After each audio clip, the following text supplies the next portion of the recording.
Talking about Armenian so-called diplomacy in the United States, I guess I have to also ask you about ANCA. It's, I would say, famous Armenian lobby group which attracts the attention with its very, I would say, loud statements which they're doing online on Facebook, YouTube, and etc. And even the recent interview of Aram Hamparian, whom it was broadly promoted on YouTube also, where he made several remarks with regards to the history, namely to the events which took place in 1915. And he also mentions the territorial claims to Turkey as one of the idea of restoration, Armenian restoration, and etc. So I would like to know your opinion, the role of this organization, how does it affect the full negotiation process over Armenia-Azerbaijan-Nagorno-Karabakh conflict, and his opinion about these statements which was made by the head of ANCA. Yeah, well, it's a good example. You mentioned interview, which I've seen it. It's indeed with some ridiculous, I would say, claim. For example, Aram Hamparian, who is the leader of lobby group, let's call spade a spade. It's the nationalist lobby group acting in Washington, D.C. Aram Hamparian claimed that, first of all, about, let's say, event 1915. Again, I would like to refer to previously what I've said. It's about history, how Armenian nationalists trying to misuse the history. Events of 1915, Turkish side, for example, they offered to open archives. Armenian side refused. So about events of 1915, it was the First World War. The Allied powers, Britain, France, and Russia, they tried to dismantle Ottoman Empire, and eventually they succeeded. They stirred up for many years, even before they raised the so-called Armenian question. So they used Armenian nationalists in Ottoman Empire against the central government, Ottoman Empire. So, and massacre happened. Armenians, Turkish side, the leaders, the president of Turkey, Erdogan, before he was prime minister, he made some statements about events of 1915 and also called that the tragedy. So, but Armenian refused to accept. They insist to accept term tragedy or anything else. They insist on the term of genocide. Why? Because it has legal implications, and we know that it cannot be, because the Convention on Genocide was adopted several decades later. It cannot be applied in retroactive. But why we're trying to do? Because they indeed have territorial claims. Once the genocide is accepted as a term, it's the legal term, there's a question of reparation and the territorial claims. And there's also financial claims from this interview. Yeah, reparation, I'm speaking about, yeah, you're right. And if we again go back to the Hamparian's interview, he's not even speaking about the human laws, the values of human life. All he's speaking about territory, he's speaking about reparations, financial contributions from Turkey to Armenia, etc. And indeed, speaking about territorial claims, he even said that Nagorno-Karabakh, I mean, I invite people to look at this interview, he claims that Nagorno-Karabakh should be given to Armenia as a form of reparation for events of 1915. And then you are to go back and ask for reparation. What will be the amount and what will be the request? Will it be land? Will it be give us Karabakh and it's done, it's not Azerbaijan? Will it be this is the amount of money? Armenians existed in that part of the world alongside the Syrians and many others for thousands of years, maybe going back 6,000 or 7,000 years. The elements of viability that nourished our existence are demographics, our economic resources, our agricultural resources, our water resources, our defensible borders, all these things that sort of come together to make the equation of Armenian viability, those were like destroyed. They were rent during 1915. And we want to bring that back together so that Armenia remains a viable state among the family of nations. This is a completely crazy idea. I don't even want to comment too much. But overall, the problem with these ethnic, nationalist, xenophobic organizations like ANCA, they trying to use democratic platform in Western countries to promote hatred, to promote territorial claims.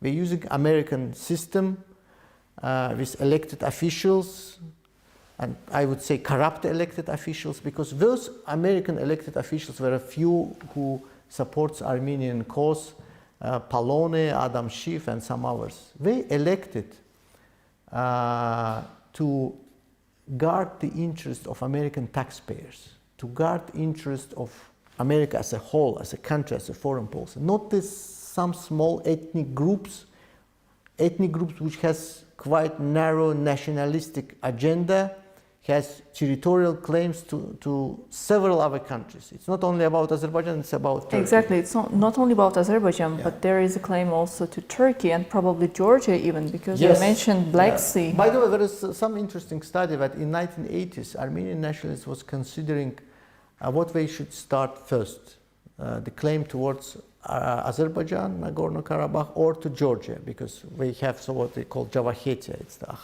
the regions, what Armenians called Khalkalakia, and some other adjacent areas where Armenians live in Georgia. So, but then they decide that Azerbaijan is better choice than Georgia because of religious factor, because of the maybe weakness and much more stronger support from the West. And returning to the question of this 1915 Azerbaijan and some others, again we're coming to the question of the history, question of religion. Events of 1915 in Ottoman Empire, as I said, it has historic conditions when the Allied power tried to dismantle Ottoman Empire, and they were winning side. And we know that history is written by the winners.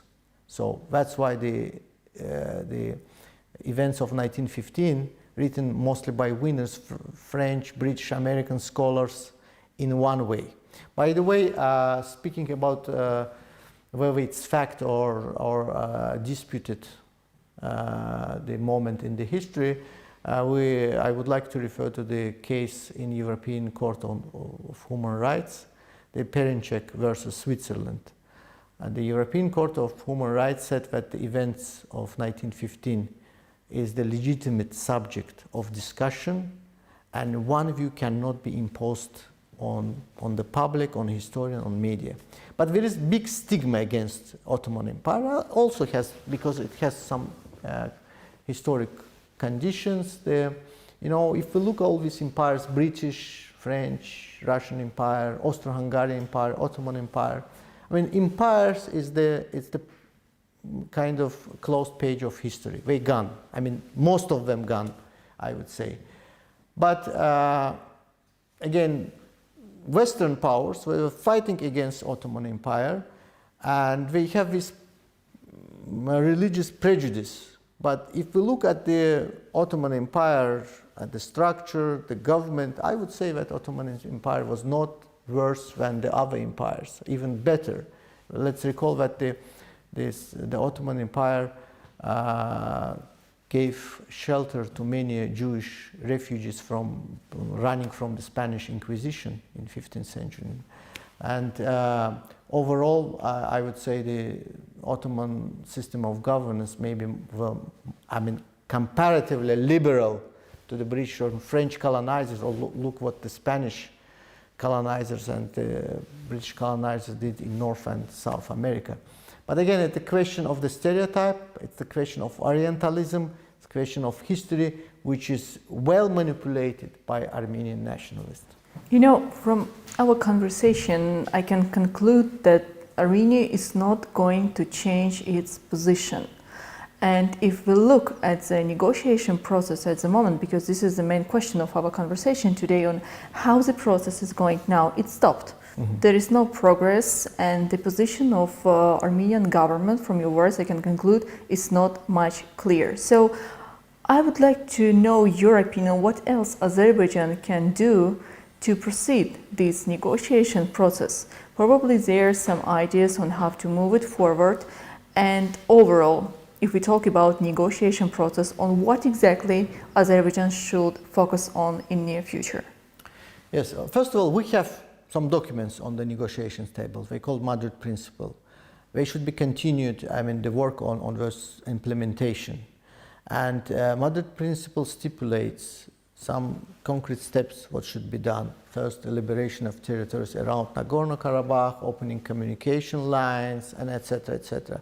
The most, I would say, contentious issues of the status Nagorno-Karabakh would be postponed, but definitely it's opinion of the Azerbaijani government, public, and based on the United Nations Security Council resolutions. Let's recall that United Nations Security Council resolutions, 4 resolutions in 1993, repeatedly confirmed the territorial integrity of Azerbaijan.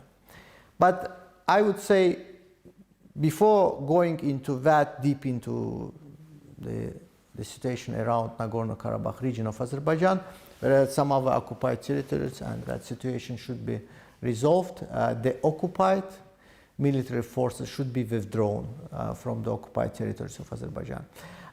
We have this unfortunate situation when Western mediators, not Western, but OSCE Minsk group mediators, Russia, France, and United States, and by the way, in all 3 countries, Armenian diaspora is very strong, Armenian lobby group is very strong, and there's countries with historical interest in supporting Armenia, always. And we recently have seen this delivery of weapons from Moscow. We've seen the support coming from the American politicians. So it's all there. So these mediators, and also a group of international experts, there are so many, now not so many, but there are a few historians who usually quoted Tom DeWall, Lawrence Broyers, very well-established, reputable scholars. But I think the big mistake is to treat Armenia, Azerbaijan equally. I think that the time came to stop doing that. While, for example, when we're speaking about conflict in Georgia or Ukraine, for these experts, everything is clear. But when it comes to Armenia, Azerbaijan, they say, oh, it's complicated. Both sides are guilty in something, Yes, conflict happened, the violations, the human life lost on both sides. There is no question about that. And indeed, I believe that if Armenian, all these lobby groups, ANCA and some others, were really interested in the fate of Armenia and Armenian people, they should think why 1 million Armenians left Armenia while they continued with occupational policy. What they would like to bring to Armenia. That it's only misery and continuation of the conflict. Armenia left economically isolated, and there is no prospect of Armenian economic development. Current government trying to do something with IT, but I believe Armenia can only develop once the conflict is resolved, the borders opened, and we have good, all countries in the region have good neighborly relations. But they are not interested, because these is what's called ethnic entrepreneurs, like these lobby groups. We're getting money, we're trying to show, okay, we're doing this work, we're lobbying this group, these politicians, he adopted these statements, all that statement, these all statements, nothing, for Azerbaijan and for the situation. We will continue to fight for our territories. And I believe from the international mediators, coming back to your questions, they should stop treat equally Armenia and Azerbaijan. One is the victim, Azerbaijan, victim of occupation, and another is the occupying power. When we will come to that sort of the conclusion, then of course I believe the international pressure will be directed on Yerevan. There might be some changes in the policy. But Azerbaijan should continue, if we're speaking about our policy, should continue to strengthen its governance, should strengthen its army, strengthen its diplomacy, and that's the way to increase the leverage on the aggressor side of the conflict. Let's see that there will not be another escalation on the border, and the negotiation process will be continued. At least the countries has to find the right solution for this conflict. Yeah, let's hope. Well, thank you very much, Mr. Shafi, for your time, and thank you for joining Global Discussion today. Thank you for inviting me. Thank you.